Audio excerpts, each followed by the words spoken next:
Good evening, ladies and gentlemen, and dear audience. I welcome all of you on behalf of Conflict and Resilience Research Institute to a special webinar titling Recentering Reconciliation. Before we begin, let me do the treaty recognition. Conflict and Resilience Research Institute Canada is located on original lands of Anishinaabe, Cree, Ojibwe, Dakota, and Dene peoples, and on the homeland of Métis Nation. We respect the treaties that were made on these territories. We acknowledge the harms and mistakes of the past, and we dedicate ourselves to move forward in partnership with Indigenous communities in a spirit of reconciliation and collaboration. Ladies and gentlemen, we have requested distinguished guests today to join with us and join the discussion on reconciliation. Over the past couple of months, we have seen number of events happening in Canada and in general in North America. And this is all about discussion with regards to relationship with our Indigenous communities that happened and that is continuous to happen and shape our day-to-day lives. Today, the way we have organized this session is, I'm going to request Sierra Buttons to take over the floor and conduct and introduce all the panelists today, and they would be speaking and sharing their ideas and reflection on the seminar title. So without further ado, let me welcome Sierra Buttons to take over the floor. Sierra, floor is yours. All right, thank you, Kauser. Good evening, everyone. Thank you to our panelists for agreeing to join us for our Recentering Reconciliation webinar. My name is Sierra Buttons, and I'm a research assistant here at CRRIC, and I'm also a proud Red River Métis woman, as well as a Mennonite settler on Treaty 1 territory. So first off, I'd like to thank Kauser for the suggestion back in July that we host this webinar, and giving me the opportunity to organize this fantastic group of panelists. As Kauser said, what we hope to achieve with this webinar is more of a dialogue on the evolving and true meaning of reconciliation. So today we'll be asking questions such as, what is the true meaning and intention of truth and reconciliation? How do we hold institutions accountable for upholding the principles and calls to action that are listed in the Truth and Reconciliation Commission? What is the role of treaty implementation in truth and reconciliation? And more questions all going back to the larger theme of recentering reconciliation. Without further ado, I will introduce our panel of distinguished speakers. First, we have Deborah Richardson. Deborah is a seasoned intergovernmental affairs executive and Indigenous relations expert. She began her career as an articling student in a criminal law firm in Ottawa before joining the finance industry. Her professional foray into Indigenous affairs began as an executive director of the Native Canadian Centre of Toronto, in 1999. Since 2004, Deborah has held progressively more senior positions in the federal and provincial public service, including Regional Director General for Indian and Northern Affairs Canada, Assistant Deputy Minister for Aboriginal Relationships and Ministry Partnerships Division of the Ontario Ministry of Aboriginal Affairs, Assistant Deputy Minister at the Ring of Fire Secretariat at the Ministry of Northern Development and Mines, as well as the Deputy Minister of Indigenous Relations and Reconciliation. Deborah is a proud Mi'kmaq woman with strong ties to her community of Pabineau First Nation on the North Shore of New Brunswick. Next, we have Dr. Negan Sinclair. Niigaan is Anishinaabe from St. Peter's/Little Pigwas and an assistant professor at the University of Manitoba.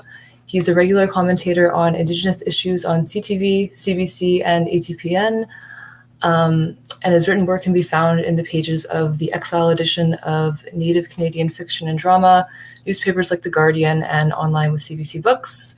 Niigaan obtained his BA in education at the University of Winnipeg before completing an MA in Native and African American literatures at the University of Oklahoma, and a PhD in First Nations and American literatures from the University of British Columbia. And finally, we have Aluk Fontaine Richardson. Aluk is a recent political science graduate from the University of Winnipeg, where she graduated with the gold medal for achievement and the Rose Nolan Scholarship. While there, she co-founded the group Realize Radicalization, and currently serves as its co-director, founded in 2019 by a group of university students and the professor, Dr. Kauser Ahmed, who is also here. Realize Radicalization is a student-led counter-extremism organization that aims to raise awareness about radicalization and the ways in which to detect and prevent it. Beyond her work with the organization, Aluk is no CRRIC and with a family background in politics. Aluk has always been interested in reconciliation and Indigenous advocacy. Growing up, her parents ensured her connection to their respective First Nations, where they participated in traditional and ceremonial activities, while her family also worked in advocacy roles towards serving and achieving Indigenous nationhood. Currently, she works with Abogon, a consultancy company, and is planning on utilizing her skills and research experience in land claims to go to law school, where she hopes to study Indigenous rights and sovereignty within the purview of international law. So now I open up the floor to our panelists. Aluk. I think Aluk might be presenting first, but I don't see her.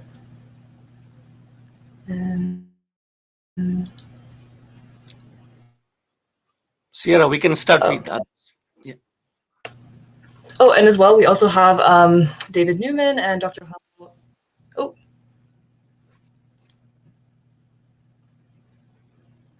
Okay. All right.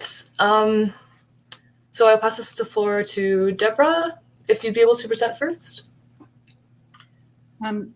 Sure. Niigaanwewidam Niigaanwewidam. My name is Deborah Richardson. I introduced myself in my language, a Mi'kmaq language, and just want to speak a little bit about the acknowledgement of traditional territory. It's really interesting, having worked in government and seen corporations and seeing other peoples really struggle with, do we acknowledge traditional territory? Do we not acknowledge traditional territory? And I think it's really important particularly for settlers and non-Indigenous people to recognize that territory. So I'd like to acknowledge and thank the professor for doing so. You know, it's really a time for individuals to reflect and acknowledge the history of the land that they stand on.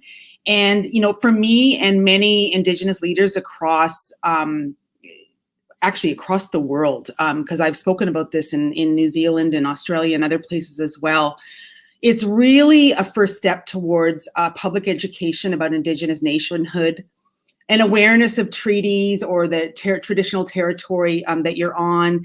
And it really starts to consider the concepts of truth and reconciliation in this long-standing and inequitable and storied relationship between Indigenous and non-Indigenous people. So just wanted to put that out there. So for me, to get started, I want to speak about kind of three concepts in terms of being a leader for reconciliation. It really means participating in a three-part process.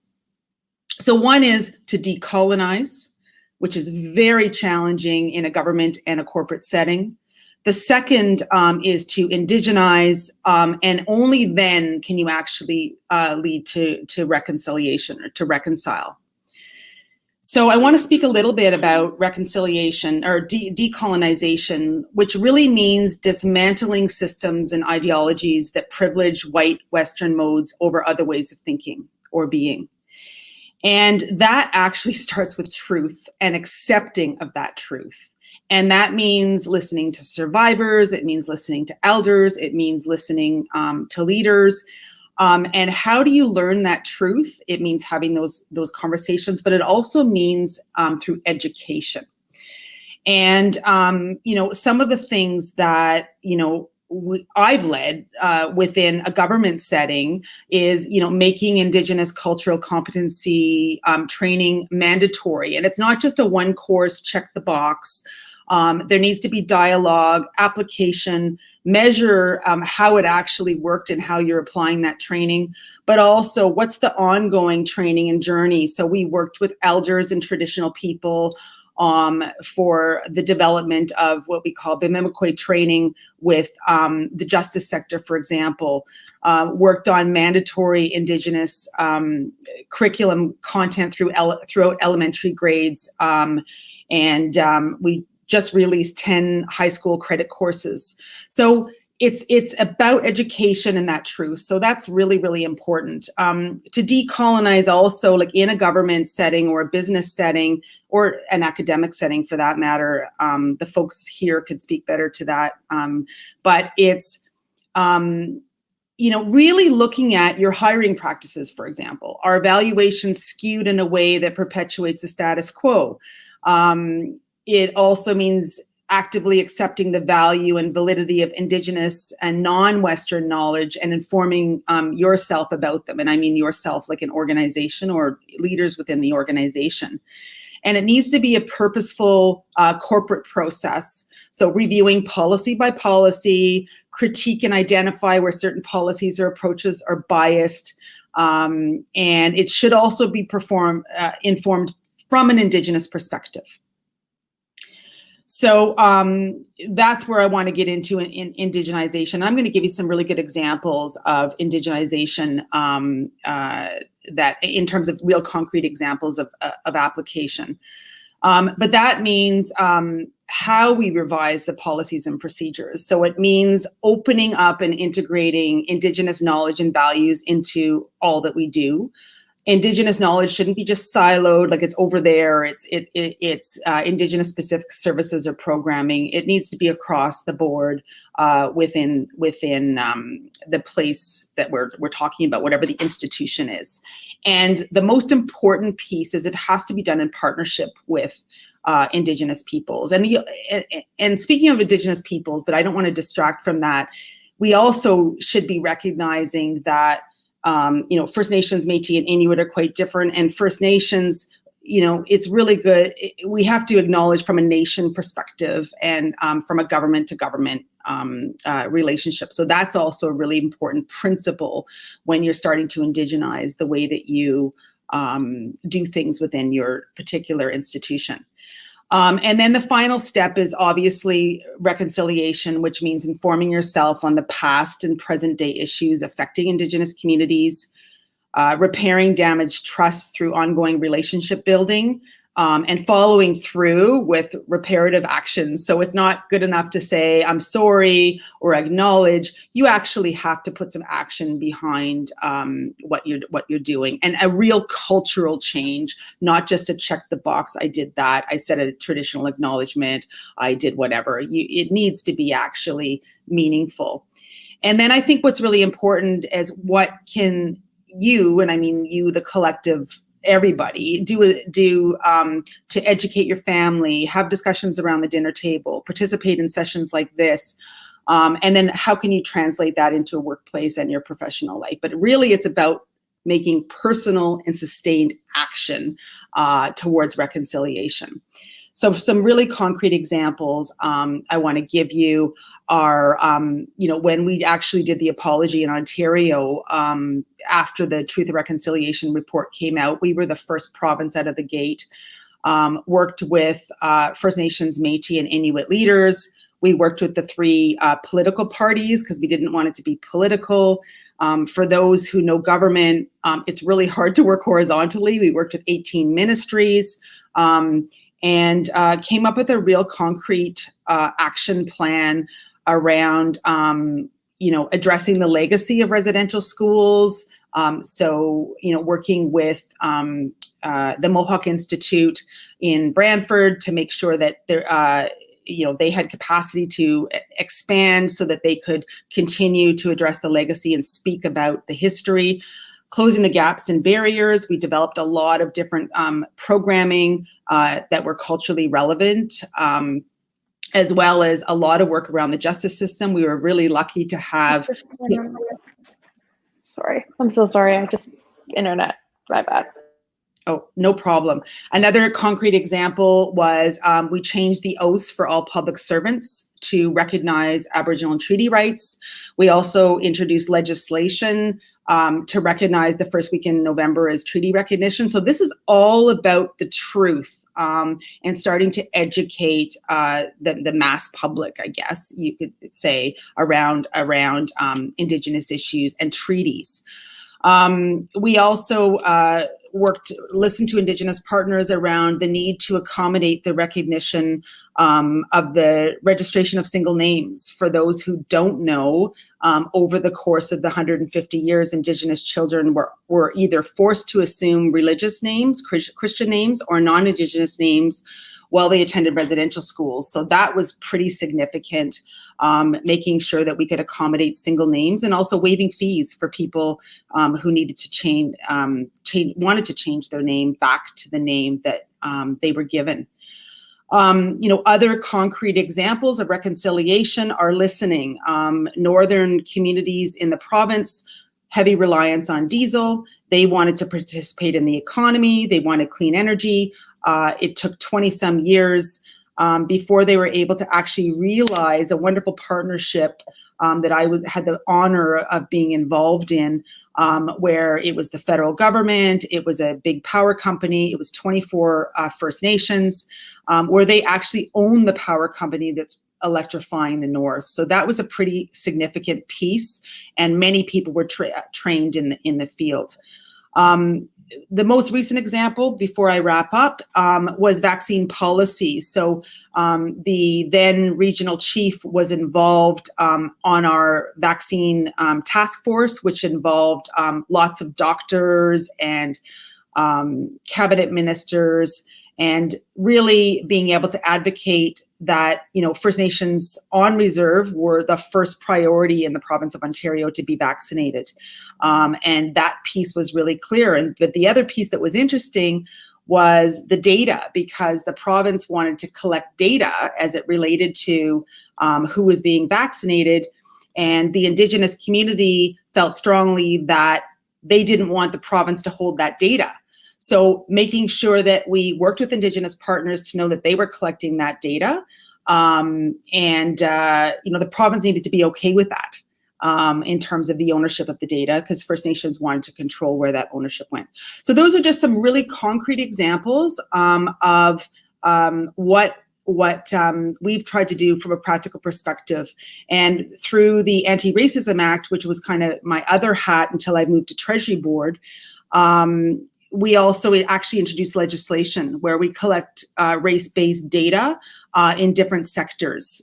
So, use of force by police, corrections, bail, the healthcare system, and the child welfare system and education. And again, it's working with Indigenous partners on the data and who owns the data and how that data is collected. And so those are some of the other pieces. So just thought I'd share that. I'll leave the rest for questions, but over to my colleagues.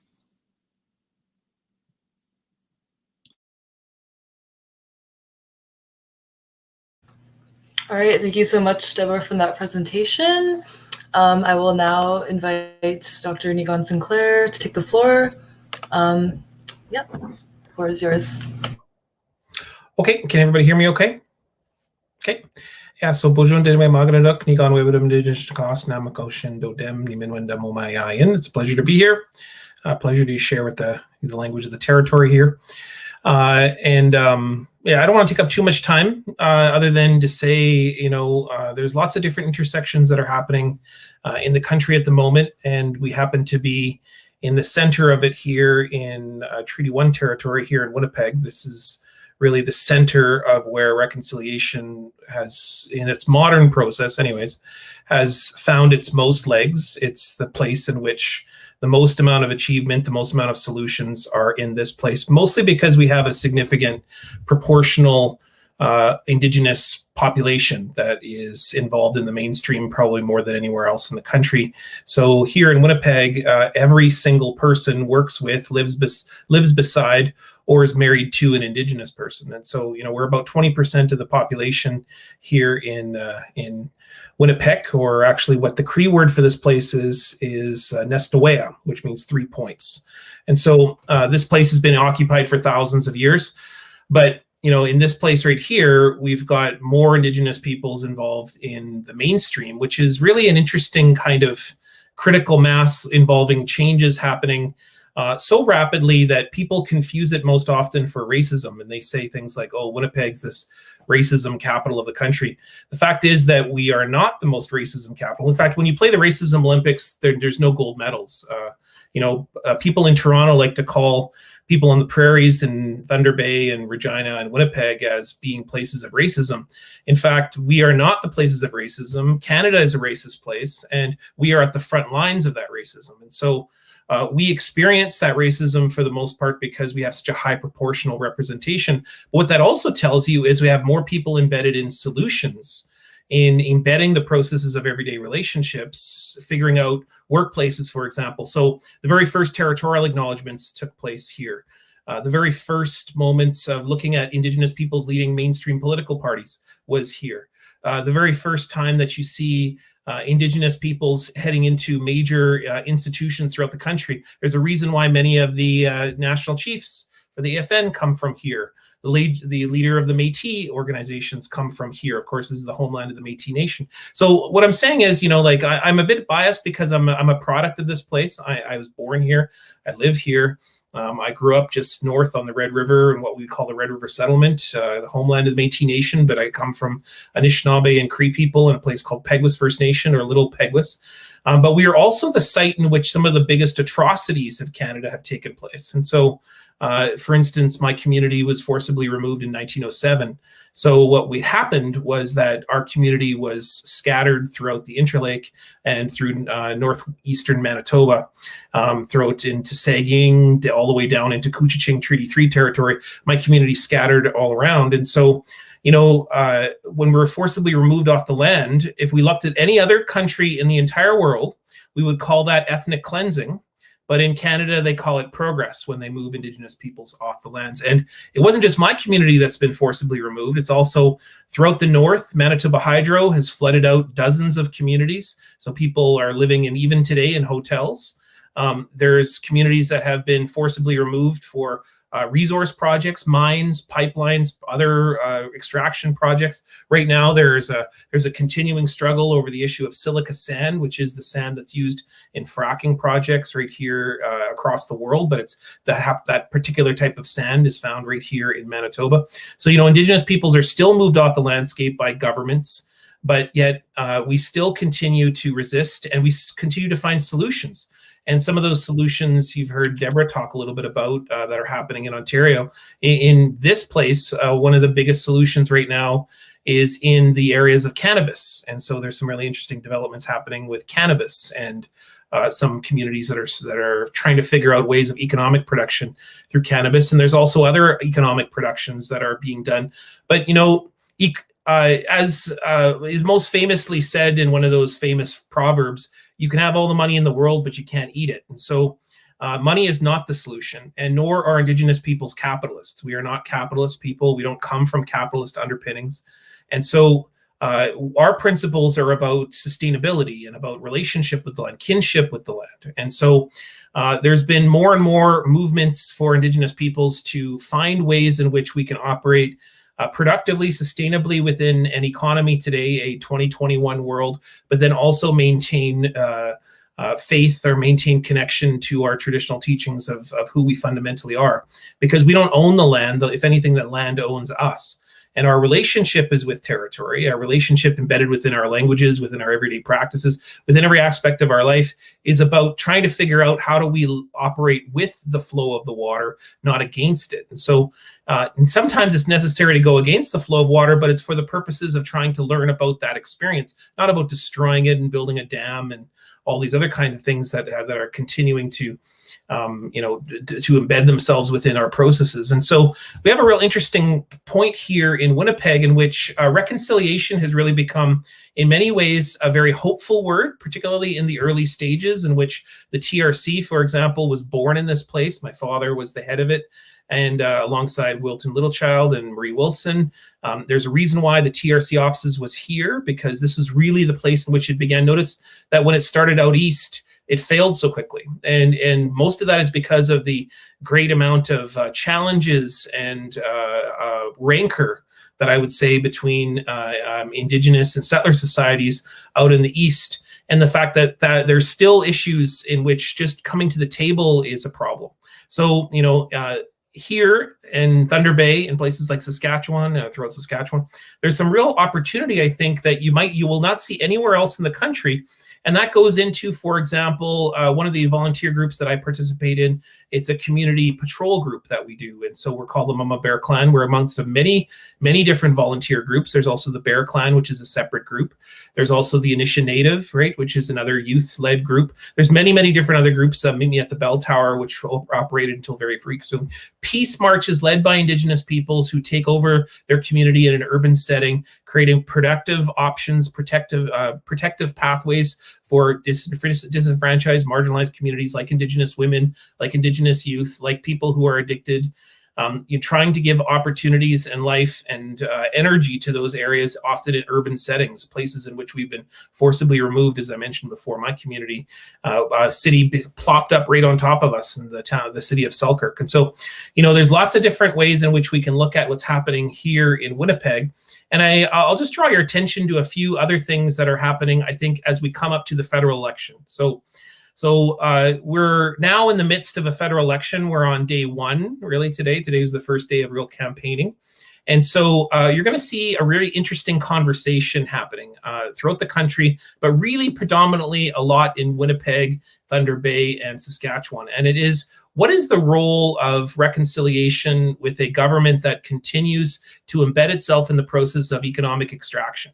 And seems to, in many ways, say the words of reconciliation, but not embed itself in the processes of reconciliation. So, for example, one of the biggest confusions that exist in the mainstream is the idea that boil water advisories, for example, is fixing those as reconciliation. That has nothing to do with reconciliation. That is to do with treating people like human beings. And the fundamental problem with this country is that we don't treat Indigenous peoples like human beings, whether it's First Nations or Métis or Inuit.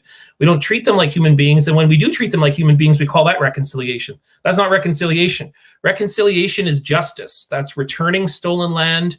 That's creating sustainable, economically sustainable, socially sustainable, culturally sustainable communities.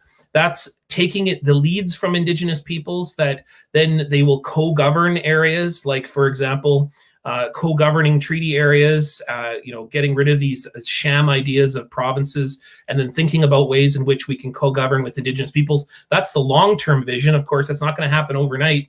Or, like, for example, the Royal Commission on Aboriginal People recommended an Aboriginal Parliament, an Indigenous Parliament. That would solve the issue of consultation in this country, because then Indigenous peoples would be involved on the front end of resource projects versus the back end, which is what they're involved in right now. And then this word consultation is used when it really isn't consultation. It's rubber stamping. How much do we have to pay you to say yes? And so the real challenge is that you're going to see a lot of things happen in this election campaign. The most discussion, I think, in any federal election campaign is going to happen this time around. It's going to be a very short election campaign. It's going to be about 5 weeks. And so the most exciting thing is going to happen, though. We're going to see Indigenous issues be talked about on a regular basis, not on, a Sunday at 4 o'clock when the media is not really listening, or it's going to be involved in, where people at major federal leader debates. There's going to be a talk on reconciliation, on what does it take to build reconciliation. It's going to talk about some really fundamental key issues, and some very fundamental key issues. What I wanted to leave you with tonight is, what is the role of reconciliation in an economy that continues to rely itself almost exclusively on extraction? We keep using terms like sustainability and solar power and so on, but we don't really have an economy built on that. Our economy is predominantly built on fossil fuels, on gas, and on oil. And so how do we continue to live in an economy in which Indigenous peoples are a part, but yet they want to sing bear songs, but there's a chance there'll be no bears left? And what does that look like? And how do we begin to look at a process in which we can have a sustainable, equitable kinship relationship with Indigenous peoples, but then change the economy so that Indigenous peoples can feel included, can feel welcome, and they don't have to buy into the idea of resource extraction as the only means of economic production. Like, for example, what I often tell people is that Indigenous peoples aren't anti-pipeline, but they are anti-death. And the fact is that we have more pipelines than we know what to do with. We have more mines than we know what to do with. And not only do we continue to seek those ongoing projects, we have more hydro dams than we know what to do with as well. And we have so much, like climate change is real. And so we don't have to argue that the world is burning. And so as we begin to see what that looks like, how do Indigenous peoples participate meaningfully, but yet also stay committed to their connection with the land, as I mentioned before, within our languages, within our culture, within our lives. So how do we have that kind of conversation? And then on top of that, there's the other issues, which is the issue of the relationship, the ongoing draconian violent relationship that is the foundation of Canada, that's embedded within the very Constitution, the fact that Canada treats Indigenous peoples like children. It's called the fiduciary relationship. And so that controlling relationship, that hierarchical relationship, that one-dimensional relationship that's embedded within the Constitution, embedded within law, and then the idea that we're going to somehow adopt the United Nations Declaration on the Rights of Indigenous Peoples. Like, how do you reconcile those two things where you say there's such a thing as Indigenous rights, but it's only rights when Canada gets to control them? Those things seem irreconcilable. And so how do we begin to look at that possibility? And finally, like this whole issue of inclusion, and what is it that the youth are seeking when there's great challenges towards the names of Canadian figures throughout history? Statues, the idea of sports teams and logos, all of which is changing so rapidly that Canadians are feeling this great paranoia towards their history, when it in fact is the greatest time in Canadian history, because we are seeing what inclusion looks like for the very first time. And it's because Indigenous youth have had enough. And they've had enough of violence, they've had enough of erasure, and they've had enough of being put to the side, much in the way that my father and my generation have been. And this group of youth are wanting change faster than any time in history. And while that may feel scary, it may feel disjunctive, and it may feel at times upsetting or divisive, it's perhaps the most exciting time in Canadian history right now, because we're seeing for the very first time what it looks like to live in a society, not just in Winnipeg, not just in Regina, not just in Thunder Bay, but everywhere where Indigenous peoples are seen, and that Indigenous peoples are included. And Canadians have never seen that before. And so it's a very exciting moment, but it's also a moment in which, because it's never been seen before, it's very anxiety provoking for Canadians. But for Indigenous peoples, the change can't happen fast enough. And so I like to think that, right here in Winnipeg and Thunder Bay and Regina, you saw those things 20, 30 years ago, but you're also seeing it now spread throughout the country. And so that's what I really wanted to contribute for tonight. And I say a huge miigwech for having me, and I appreciate all the advertisers. And anytime Aluk asks me to do anything, I don't have to be asked twice.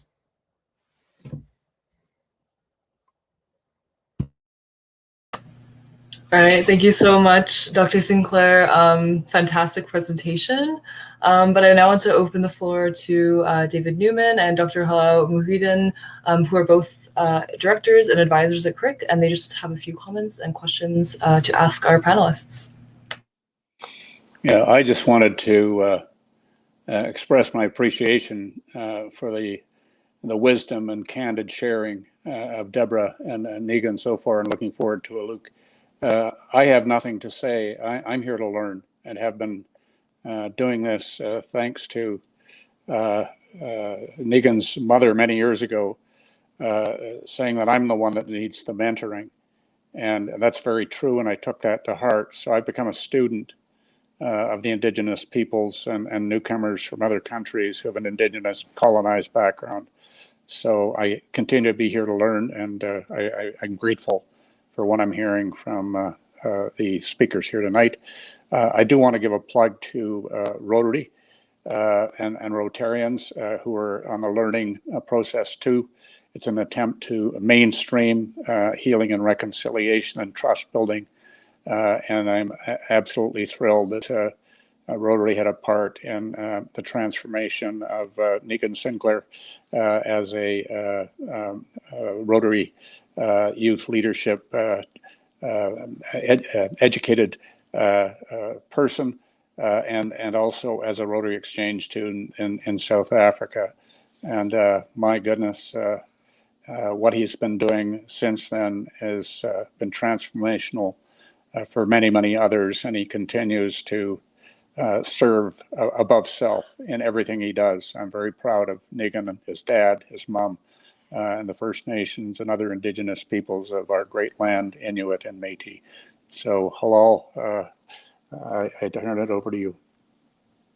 Yeah, thank you, Dr. Negan and Deborah. I was also enjoying your discussion and I was learning a lot from you. And my intention was to learn something today because at present I am teaching in a Bangladesh university.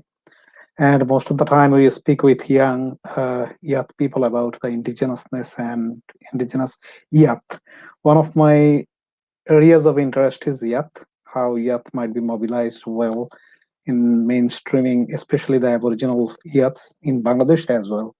And we have done one project quite about 10 years back for the UNICEF. It was a qualitative database of the adolescents, indigenous adolescents in Bangladesh, and we covered that in indigenous communities. And the processes are still going on, and we are learning. And they also ask a lot of questions about the Canadian, because these information are nowadays being published in Bangladeshi newspapers as well. So there is an interest, global interest about knowing the reconciliation process of the Canadian context, because they need to get some experience out of this. The problem is that the processes are almost same everywhere in the world, even in Bangladesh, in India, in Sri Lanka, and in many other places. The development and indigenousness conflict has taken the same route everywhere, even in Bangladesh. And nowadays they are suffering from that kind of, as you mentioned, Dr. Negan Sinclair, that capitalism is not the main path of indigenousness. Indigenous relationship means just community connections and then respect and then sustainability, taking care of nature and everything. The same models are still working there, and indigenous people in Bangladesh don't like the modern or neoliberal approach of progress either. So they're asking that, okay, how we can involve our youngsters, especially the youths and adolescents, in building a new future for the indigenous people. It's a very big question. And here, as well as you have mentioned, and we also noticed, we have some preliminary ideas that the youths and adolescents from the indigenous communities are suffering from different problems and different crises there as well, addiction problem and all other problems. But the thing is that they will have to carry out the future path of reconciliation. And since reconciliation is not just saying sorry, as Deborah mentioned, that we have a long way to go. We have to think about renewable energy and depending on nature and all other things, not just depending on extraction and the modern way of lifestyle. So probably they will have to become more proactive, more visible in the scene of development process and the changing processes for the future and for their communities. Not only for their communities, actually, they can change a lot the mindset of the other people, as Deborah was mentioning about decolonization. Because here, the most people came from outside, and we call the sons of the soils were ousted from their soils. That was the reality, historical reality, and many people still don't know. Many people still ask some questions that sometimes just make us uncomfortable, that okay, why these people are not given any orientation to historical backdrops, how they came here and how they actually replaced the indigenous communities with their priority, their domination, their hegemony, and all other sort of European and intruder attributes. And most of them are still not aware of those realities. So I am focusing mostly on youths, that probably we will have to build some kind of programming for the youth and adolescents so that they can carry out this project way better than their seniors, because their seniors have already, their forefathers, their predecessors have already experienced a lot of through residential school systems and all other sort of uh, European ways of getting them into mainstream or making progress for them, and that did not really work. It created brutal consequences. and it's a long-lasting process that is actually long-lasting suffering for the community. So I depend mostly on the youth communities, and I am really curious to know from Deborah and Negan Sinclair. Negan already mentioned that now there is a positive process going on everywhere in Canada, and people are coming out. Sometimes it looks like they're just like trying to change something in a revolutionary form. But I believe that we can learn a lot. Other countries, especially Bangladesh and India, Sri Lanka, and South Asian countries as well, where we have indigenous communities and they have underwent similar experiences in the past. So they can learn a lot about the reconciliation process. And if youth can take lead here, probably we can get a good understanding and good lessons learned from Canada. And that can be a good way for the youths and indigenous people of Aboriginal people in South Asian countries as well. Okay, that's my comment. I am just stopping here. Thank you. Thank you very much. Ladies and gentlemen, it's a very interesting discussion today. And those who have joined us from far and wide, you must have some idea that what is happening in Winnipeg and Manitoba in general over the past couple of weeks, I would say. A lot of discussions and a lot of movements in terms of, I would say, leadership, and also the implications of indigeneity and its expression in our sociocultural lives. So I just would like to ask Deborah for the first question that popped into mind. That Deborah, what do you think? How much we have come along in the path of reconciliation so far? Because we have set expressions of reconciliations, and thanks to the I would say enormous work of Justice Murray Sinclair. And we have guidelines, we have tools in place. But according to you, because you are working at a macro level, policy level, how much you see we have really achieved in the path of reconciliation in a truer sense? And I'll get back to Professor Negan Sinclair after Deborah. We listen to Deborah, please. Well, I mean, it was interesting hearing what Negan was saying about, boil water and those types of things. So until you can actually, like, the basic needs is not about reconciliation, it's the human needs. And so we're nowhere near where things need to be when you look at statistics about the overrepresentation of Indigenous people in the criminal justice system. Like, the list goes on in terms of boil water advisories. So I think that we're a real long ways away from that. But there's a lot of pockets and glimmers of hope that are happening right across the country.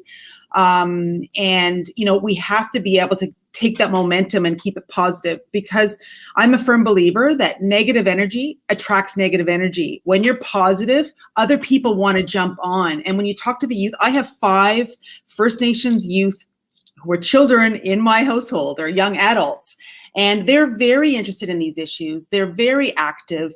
They're very involved in ceremony, but not as big on the kind of the political chiefs meetings and all that. They're not interested in any of that, but they're interested in more revolutionizing things, like July 1st, they were out marching. They're very, very interested. So I think, to answer your question, we have a long ways to go. And we almost need to start, as a country, start addressing the basic human needs that people have.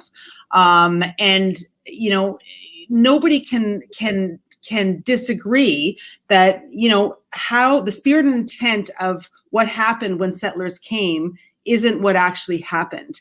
Until that can correct course through a lot of the different things that we've talked about in this conversation, we're never going to be able to deal with reconciliation, because we still haven't decolonized, and we certainly have not indigenized things. But I was trying, in my opening remarks, were to give some concrete examples of some things that we can do collectively. And if we could, there's a roadmap. The TRC is a roadmap of 94 recommendations of things that we can do. And if people on the line from different parts of the world and different parts of Canada are interested in what to do, read the executive summary, because those are very applicable to lots of other areas of the world as well, right? And so then start to unpack. But again, it's the truth. You need to know the truth and accept what the truth is, not the truth as you know it.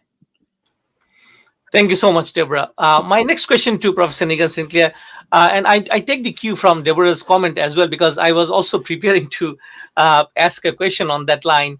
You have rightly said that there are some basic human rights which we often think that it is kind of we are doing a favor to Indigenous brothers and sisters by recognizing those rights, or let's say doing our best to ensure that these rights are given to them. For example, the Shoal Lake water crisis, and just imagine the years and years we have used the water, but the people from that place couldn't use the water.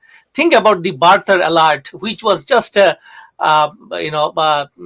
out of practice, I think a year ago or half ago. So these are the things that Professor Negan Sinclair alluded to, that these are fundamental basic human rights should be equal to all. So these are not part of the reconciliation, if I have understood right. So the question to you, Professor Sinclair, is that what do you think stopping us to reach to the some of the true meaning of this reconciliation that we all are trying to understand, and do you think the process has already started, especially if you are looking at some of the events that happened since July 1st in Winnipeg? Thank you. So I'll be brief in my answer, but it's as brief as I can. So I had two very fundamental experiences growing up.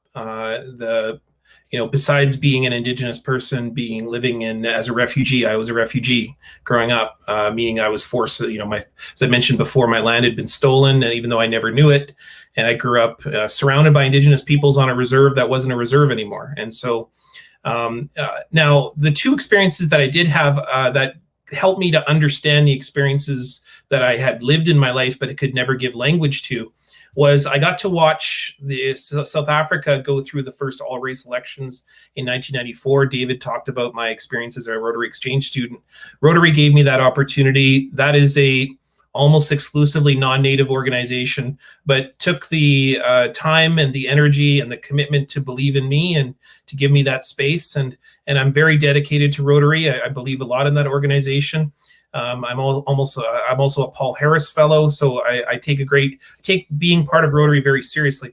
But I got to watch South Africa go through one of the most biggest global power handovers to a people that had been racially violated, oppressed, jailed. I got to watch Mandela go and ascend to the presidency when I was there, and I learned one fundamental truth in that. There is no reconciliation without sharing power. There will never be any reconciliation without sharing power and governance of a country. So Canada will continue to lie to itself all day long and say, we're going to keep the chiefs in the Assembly of First Nations. We're going to keep Indigenous peoples. Indigenous peoples who run for Canadian government are not representing Indigenous peoples. They are representing Canadians, and they therefore will always default to Canadians. They will try their best, like people like Leah Gazan will try very hard to bring Indigenous issues to the forefront, but Canadian political parties will work for Canada always, period. They're in the business to get reelected. They're not in the business to help and support Indigenous peoples. And so that's what I learned, the fundamental truth, which is that without sharing power, there is no reconciliation. And the second experience that I had was with an organization called Canada World Youth. And a lot of people may say, oh, sorry, it's over this shoulder. Oh, no, sorry.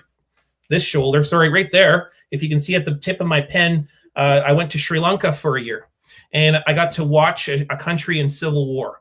And they were in civil war because of the struggles over the Tamil homeland in the north. And I got to live with Sinhalese families, and I learned another fundamental truth. There will never be reconciliation without giving the land back. Stolen, occupied territory, while it is always occupied, will never, not once, not ever, be able to be peaceful. And if you want an explanation for what happened in Afghanistan recently, it's the fact is that when you occupy a territory, you will never be seen as partners in that territory, ever, unless you share power and unless you work with communities, and while people may not support the Taliban, they can tell you that they do not support the Americans. And so the fact is that that people, whether they support the Taliban or not, were probably are interested in looking at another option other than the Americans. And that explains, I think, a lot of people certainly not fighting back when the Taliban moved across the country. And it's a very complicated situation, but it does tell you a lot about what I experienced in Sri Lanka, which is that a very divided country in the midst of civil war that will never be peaceful unless you give the land back, or you share the land, or you find some kind of reconciliation in which that land can be co-governed. Because when there is land that is occupied, you will be nothing but the settlers or the occupiers, or whatever term we decide to use this week. And I never like to use the term settlers. I never like to even use the term Canadians. I like to use the term of treaty peoples. We are treaty peoples together. The purposes of why we had treaties was to create family, so that you and I can live together as brother and sister. Our children will marry. Our children will work together. They'll live together. They might even create children together. And that was the purpose of treaty, was for all of us to come together to commit to one another. But unfortunately, when you take a people and you continue to treat them as though they are second-class citizens, that they are inferior, and that you have the audacity and the illusion to believe that you are superior, then you will never be seen as anything but occupiers. And that will then lead to people who will never accept you and will never want to co-govern with you and never work with you. And the arrogance of this country to continue that relationship in such a violent, divisive way, I watched the problem of that in South Africa and Sri Lanka. And without those two fundamental truths of sharing the land and sharing power, there will never be reconciliation. And what we hope is that while South Africa is not perfect, it certainly led to a lot more solutions than failures. In Sri Lanka, maybe less so than South Africa, but that's what it looks like. That's what it looks like to have possibility. And if we think that tipping over a few statues and having a few people who, stand up for their territory and put their bodies on the line, if we think that's just the tip of the iceberg, I mean, there is much more yet to come. There is much more conflict yet to come. And if we don't do something about these initial stages, these so-called discomfort stages, we're going to see more division unless we do something about it now and we all stand up and commit to each other more than ever as family, not friends. Thank you, Professor, so much. Of all the examples that you cited, these are so relevant. My last questions, because we are very close to the end of the session, to both the presenters today, is again a very generic questions, but I would like to ask Deborah first again. Deborah, what are your fears and hopes for the future of Indigenous and mainstream relationship, and what do you see in a positive? You have rightly said that negative energy draws negative energy. So, what do you see in the future, and with regards to your hopes and fears? Well, I mean, I think that my fear is probably like many people's fear. You just have to experience what's happening around the world around climate change. It's a pretty scary what's going on with forest fires and all of these things. I think that going back to traditional knowledge, talking to the faith keepers and the people that take care of the land and the waters, I think we collectively as a society need to start to pay attention to that. My hope is that because of what's happening, people will start to pay attention to that, because otherwise, like, none of us are going to be here having this conversation our grandchildren aren't going to be here to have this conversation if we don't start taking care of Mother Earth and what we're doing here. So I think that what's happening is forcing people to start to pay attention. The broader system changes that are required about the sharing of power and all that kind of stuff that were being spoke about earlier, I totally agree. Like, we're not going to change the system. We all know about the definition of insanity, right? It's just doing things over and over and over again until we actually make some real significant system changes. And it can be done. It's just there has to be a willingness to be able to do that beyond the lip service. But I am optimistic. I think that the general public is very attentive to these issues of climate change, of what's happening with residential schools and the unmarked graves, all of the different things that are happening. I think that many people are awakened and are interested. So, I'm always glass overflowing, not glass half full. I think that, there is some hope, and there is a large movement with the youth to want change and to do things differently. And they're going to demand it, actually. And so us as leaders within our respective places that we're living and working, I think that we need to start coming up with what those solutions are. Within government, that means policy change. That means coming up with the ideas, getting buy-in. Maybe this policy won't work, but this will. Let's start to move things along. Because if we just throw up our hands and say we can't do anything, then nothing will ever happen.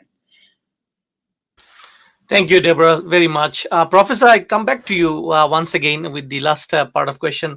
So my general prelude is, what are your hopes and fears? But with particular reference to the recent events that has happened in Winnipeg over the past couple of weeks. So do you see a greater social movement being in making, and which will get momentum in the future, and we'll see something very good out of this kind of movement? Thank you. Yeah, I mean, my daughter is just remarkable in that she's a great teacher of mine. She's 15. And, I know that Aluk has fallen off the call for issues of, I think, electricity or something, or Wi-Fi or something like that. But I would actually include Aluk as one of those young people who, just no shame, or different, certainly much different in the ways that I grew up. So my daughter one day said to me, she said, hey, Daddy, I want to dance jingle dress at my school assembly. And I said, don't do that. That sounds like a terrible idea. And I don't think you should do that. And she said, Daddy, I really want to do that. And I said, well, what if somebody makes fun of you? And what if somebody says something mean to you? And what if somebody, I don't know, like what if a teacher says something like, like when I was growing up, a teacher would often say, something really racist to me, something really mean-spirited. And while, so even when they were trying to be nice, it was also very racist, And one of the things that often teachers would say to me, because, I went to class a lot because my cousins didn't, but I did, mostly because I wanted to play hockey. And I couldn't play hockey unless I went to class. That was the rule of my mom and rule of my parents. So I had to go to class. I didn't like school that much, but I knew that I loved hockey. So that was what kept me in school. So I said, teachers often say to me, like, why are you different? Like, why don't you act like the other Indian kids? Like, meaning, like, apparently being an Indian kid meant you didn't go to class, you smoked in front of the building, you were failing out of school and whatever. Like, whatever the definition, like, how do you live with teachers that are like that? And they're not bad people, but they certainly had bad ideas that they had taught over the years, that they had carried throughout the years. Now, here's the fact of what my daughter said. She said, I'm going to dance jingle dress. And I said at my school assembly, and I said, I don't, okay. I said, what if they make fun of you? And she said, Daddy, if they make fun of me, my friends will get them. And I said, like what do you say to that? This generation that we have in front of us, and they are remarkable. They are the most educated generation we've ever seen. They know more about residential schools. They know more about reconciliation than, frankly, probably all of us on this call. They know more about how to get along, how to work together. They've thought about pronouns. Like how many of us when we were growing up, thought about pronouns, thought about sexual identity? Like, I can remember when I was a kid, like, those things is never talked about. These are young people who have thought about things, who have been tasked and educated by brave educators throughout time. We are that generation that bravely fought so that they could learn these things, but they are now taking it upon themselves in ways that we had never imagined. There's been more change in the past decade in my life than I've ever thought. Like, I never thought I'd be on this call tonight doing this. Like, I thought that I'd do my, write my little essays at the university and, just basically sit and teach a few classes here and there. But now I'm like on CBC National twice a week. You know what I mean? Like it's like, how did that happen? Yeah. And so it's because of these young people that are opening doors and giving opportunity, but probably the most important, giving us hope and giving themselves and each other hope that change is possible. That's what it's all about. That's how we know that what we've done is we've set the platform and the doors are open, because they are the ones walking through it and we're watching them. We may have been a part of their journey, but now they're even surpassing us. And most of them are still in their teens, in their early 20s, in their early 30s. That's remarkable. People want to chant how terrible millennials are. I think this is the most educated group in Canadian history on the issue of reconciliation. And we'll see more change in our lifetime before we pass on. And imagine their children. Imagine their children's children. And what I hope is that the earth doesn't give up on us. Because the fact is that the earth is running out of energy. It's running out of air and fresh water and resources. And if we kill ourselves, it will be ourselves who do it. It will not be the earth that does it. We will do that to ourselves. And the youth, I hope, are continuing that fight more than ever. And we should go and stand along with them. Miigwech. Thank you so much, Professor. All right. Thank you so much for both of your presentations. I appreciate taking the time to be with us tonight and sharing your knowledge. I appreciate that Deborah's presentation highlighted the importance of putting Indigenous knowledge to the forefront of policy rather than being sidelined, and making actual system changes rather than paying lip service, as she said, and also highlighting the role of youth, as well as Niigaan did that as well, and above all, listening. For Dr. Sinclair's presentation, I appreciated the quote that reconciliation is not just fulfilling basic human rights, it's about returning stolen land, it's about building these sustainable communities. And I think as we talk about, the upcoming election, we're talking about things like the just transition and talking about where Indigenous knowledge fits into all these things, and this tension between, a whole country that is built on economic extraction. When we have this tension between climate change and wanting to contribute Indigenous traditional knowledge. And so I really appreciated all these perspectives, and also emphasizing again the role of young people and all the hope that they embody. So thank you very much for agreeing to be here, and I hope you all have a good night, and I will let Hauser conclude this. Thank you, Sierra, very much. Ladies and gentlemen, those who have been with us for last 1 hour and 2 minutes and 40 plus seconds, we thank you for your energy and patience, and to listen to some of the enduring discussions and topics that it is happening right in front of our eyes.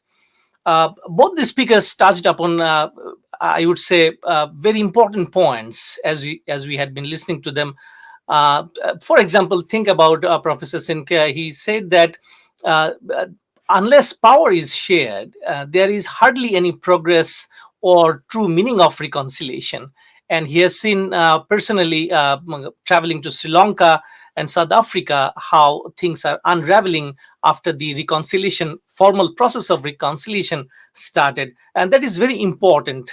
Deborah said the climate change and the awareness, growing awareness, these are very important factors that should be part of the reconciliation process altogether. I was asking, as you have heard, that whether we are going to see a social movement, and Professor Sinclair very rightfully said that yes, possibly this current generation of young people from the Indigenous background are amazing, and they have huge energy, they are highly literate, educated, and they are going to lead the actual reconciliation with the broader society in the future.